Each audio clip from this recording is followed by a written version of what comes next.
Po ako nabasang comment. Gusto ko sana palampasin na lang eh. Kaso, Pilipino ko eh, alam mo yun, ha? Sabi, yabang. Ganda nga ng kotse, wala pa namang bahay.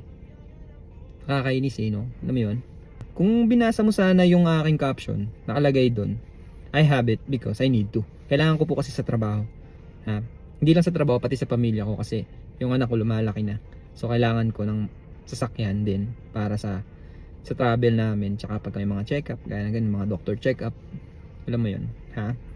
Hinigigil mo ako eh, ha? Lalo-lalo na pagka winter. Kasi sa winter, pag lumabas pa lang ng bahay, taas na ng snow.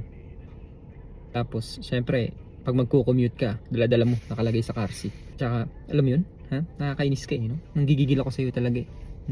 Pakialamero ka eh, no? Ha? Kung inggit ka, pumikit ka na lang, ha? Nainggit ka, pumikit ka. Nanggigigil talaga ako sa'yo eh, ha?